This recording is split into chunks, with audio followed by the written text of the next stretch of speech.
मैं आपका आभारी हूं कि आपने प्राइवेट बिजनेस रेजुलेशन संकल्प पर मुझे अपनी बात रखने का अवसर दिया। अध्यक्ष जी, मैं मिडिल क्लास फैमिली से आता हूं। मेरे पिताजी प्राइमरी स्कूल में हेडमास्टर थे। गरीबी मैंने लोग लिखा होता है कि देख के आए, सुनी, मैंने तो अपने जीवन में इसका अनुभव किया सर। एक ऐसी बहुत बड़ी दुनिया है जो जिनके सपनों में ही हवाई जहाज है कि वो कभी हवाई यात्रा करेंगे। और मुझे आदत है सर, मैं कोशिश करता हूं लोगों से जानने की, तो बड़ी बड़ी रैलियों में, छोटी मीटिंगों में महिलाओं से, पुरुषों से पूछता हूं कि हवाई जहाज का सफर किया है क्या, तो गर्दन नीचे कर लेते हैं। फिर पूछता हेलीकॉप्टर किया, तो भी गर्दन नीचे कर लेते हैं। तो फिर ऐसा एहसास होता है कि देश की एक बहुत बड़ी आबादी, 80-85% आबादी, जिसके सपनों में ही हवाई जहाज, वो हवाई जहाज का सफर कभी कर पाएगा नहीं कर पाएगा। शायद जैसे पैदा हुआ जिस स्थिति में, बहुत बड़ी आबादी तो उसी स्थिति में चली भी जाती है। प्रधानमंत्री जी ने एक सपना दिखाया, उस सपने को लेकर के बहुत लोगों के मन में विश्वास पैदा हुआ। और मुझे ऐसा लगा, एक पिक्चर भी आई थी सर, सिरफिरा, उसमें अक्षय कुमार सर बहुत सस्ते दामों में हवाई जहाज चला लेता है। मैं मंत्री जी से कहूंगा कि उन्हीं से सीख ले कि कम से कम वो इतने बड़े पैमाने पे जो जनता है उनके जीवन में कुछ पल खुशी के दे पाए। अध्यक्ष जी, मैं बिहार जा रहा था, पटना में।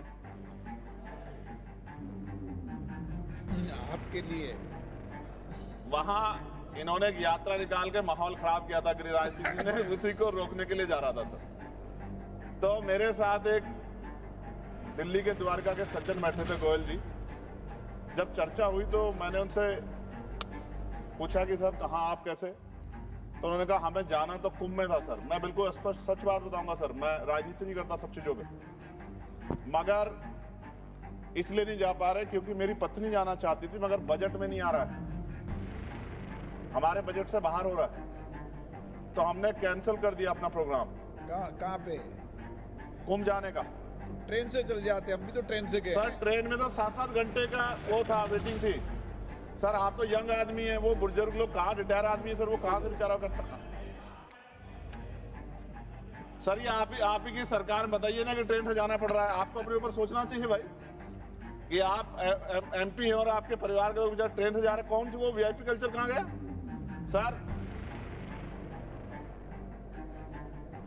वो सब परेशान थे, तो मैंने आके यहाँ आवाज उठाई, मंत्री जी को पकड़ा। मंत्री जी खड़े बैठे यहाँ कि भैया आप तो यंग आदमी हो, तो रोको इसको, इससे गलत हो रहा है। और मैं धन्यवाद दूंगा कि इन्होंने तत्काल अगले ही दिन मैंने खबर पढ़ी कि हवाई किराए में जो कुंभ जा रहे थे प्रयागराज, उसमें 30-40% की कटौती की गई।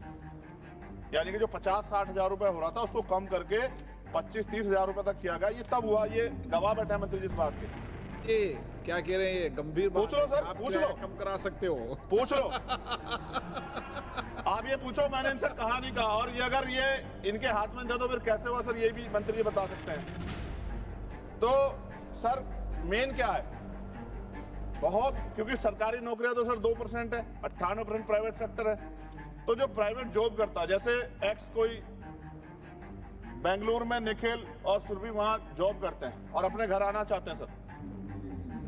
एयरपोर्ट पे आ जाओ। आ रहा हूं सर, आ रहा हूं सर। करवा दो मंत्री जी से कह के, तो बहुत आसान हो जाए सर। तो सर वो अगर आना चाहते हैं और उन्होंने अपने, क्योंकि जितनी सैलरी है, सैलरी रोज नहीं बढ़ रही है सर उनकी, तो उन्होंने बजट बनाया हुआ है। इस आने और जाने में अक्सर उनको बड़ी परेशानी का सामना करना पड़ता है। ये वो लोग हैं जो जिनकी संख्या बहुत ज्यादा है सर। फ्लाइट अगर लेट हो जाए तो कई घंटे आपको एयरपोर्ट पे इंतजार करना पड़ेगा। कई बार 2-2 फ्लाइट ले जाती, बैठने की व्यवस्था भी नहीं रहती। लेकिन अगर आप लेट हो जाओ 5 मिनट तो फिर दूसरी फ्लाइट ढूंढो। उस समय में सर चाहे 3 घंटे हो, 4 घंटे हो, पानी का रेट सर 120, 200, 250 रुपए। जैसा आदमी वैसा पानी सर, जिसकी जितनी हैसियत है। अगर आपके यहाँ बच्चे हैं, परिवार है, तो और परेशानी है सर, कोई पूछने वाला नहीं है सर। ये जो मैंने कल भी एक जवाब में जिस पे आपने मैं कहा था मंत्री जी को बोल दूं, मंत्री जी एक वाटर कूलर भी एयरपोर्ट पे लगा दो, जरूरी थोड़ी बोतल का पानी पिए आदमी। ये अच्छी बात है सर, बहुत अच्छा सुझाव दिया आपने। पानी तो वैसे फ्री में मिलता है सर, हर एयरपोर्ट कहाँ में। सर? ज़्यादा कौन से लोगों को एयरपोर्ट पे सर? पता नहीं होता। बॉटल्ड वाटर में पीने का पानी तो मिलता है हर जगह पे, हर पीने का एयरपोर्ट पानी पे। क्या क्या बात बताई सर आपने, कौन उसका नाम बता दो एयरपोर्ट का तो मुझे। दूसरी चीज है, हमने एक नया ये उड़ान स्कीम का हमने प्रेरणा डायरेक्शन लेते हुए दे दिया हमने आपको, उड़ान आप यात्री हर कैफे भी शुरू एयरपोर्ट किया पे सर। वाटर कूलर लगा दो, ये निःशुल्क कोलकाता पानी में शुरू मिले। किया, चेन्नई में शुरू किया, अहमदाबाद में भी, और बाकी सारे हाँ, एयरपोर्ट पे भी निःशुल्क करेंगे, पानी जहाँ मिले। पे 10 रुपए का वाटर बॉटल भी दे रहे हैं, 20 रुपए की टी कॉफी भी दे रहे हैं, 20 रुपए का एक और नमकीन भी दे रहे हैं, स्वीट भी दे रहे हैं।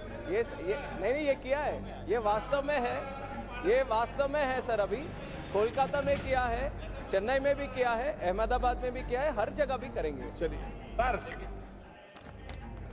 सर ने कुछ कहा मंत्री जी, इस पर फोकस करो। हर एयरपोर्ट पर पीने का पानी की व्यवस्था कर दो निःशुल्क।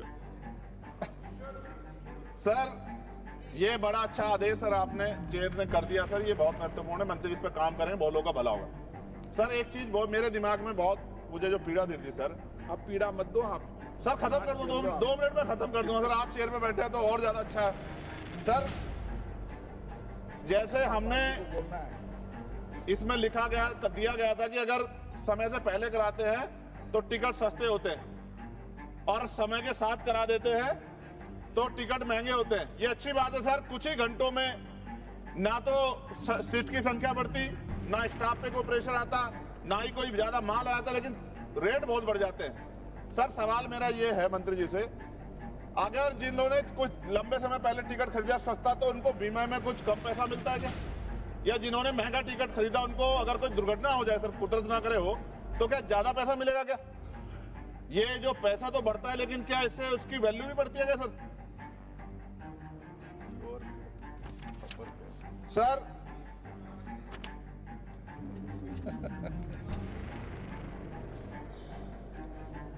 सर आपने कहा कि भाई ये जो है डिपेंड करता है सीजनलिटी, छुट्टियां, त्योहारों और प्रतिस्पर्धा पे। सर प्रतिस्पर्धा है कहां सर? हमने तो जो कुछ था उसका निजीकरण बेच के सब जीरो कर दिया सर, कुछ नॉमिनल शेयर अपने पास रख के।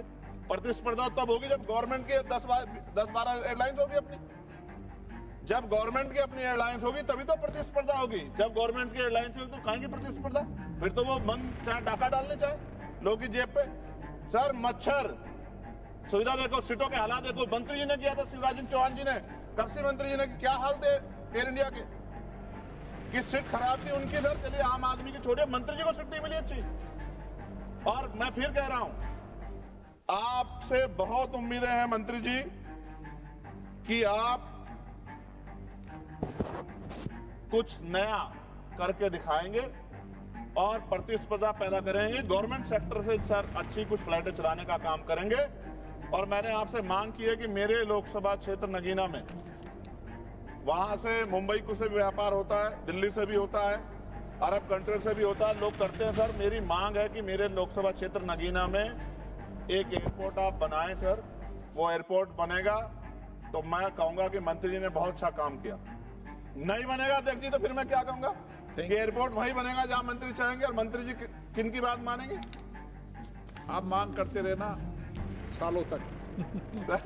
मैं सालों साल इसलिए मांग करता रहूंगा अध्यक्ष जी कि जो लोग मुझे सुनते हैं उनको ये पता लगे कि सरकार सुनती शांति नहीं है। सरकार मांग तो आदमी कर देता है, लेकिन सरकार ध्यान उनका रखती है जो उनके चाहते होते हैं। सरकार सबका ध्यान नहीं रखती, ये बात मेरे लोगों को पता लग जाए। थैंक यू सर एक आखिरी में खत्म कर 30 सेकंड में सर इसमें जो जॉब्स है सर, अब ये गाइडलाइन है सर सुप्रीम कोर्ट की और डीओपीटी की भी, 45 दिन से ज्यादा पे पक्की नौकरी। सर ये कहां है पक्की नौकरी? ये पक्की नौकरी में, क्योंकि पक्की नौकरी देते हुए SC ST OBC को रिजर्वेशन देना पड़ता है सर, तो इसलिए हजारों लोग जॉब कर रहे हैं सर एयरपोर्ट पे। आप डाटा सर, आप तो गार्जियन है हमारे, डाटा देखो सर, मगर SC ST OBC के लोगों को कहां उनमें रिजर्वेशन का लाभ मिल रहा है? ये तो एक तरह से उनके अधिकारों पर डाका डालना हुआ ना सर। इसलिए मैं मंत्री से मांग करूंगा कि सबका ध्यान रखते हुए और नियम, कायदे, कानून, यानी कि संविधान ने जो सत्य दिए उसके आधार पे आगे बढ़े, देश का नाम रोशन करें। मैं आपका अध्यक्ष जी बहुत बहुत धन्यवाद करता हूं कि आपने मुझे मौका दिया। जय भीम।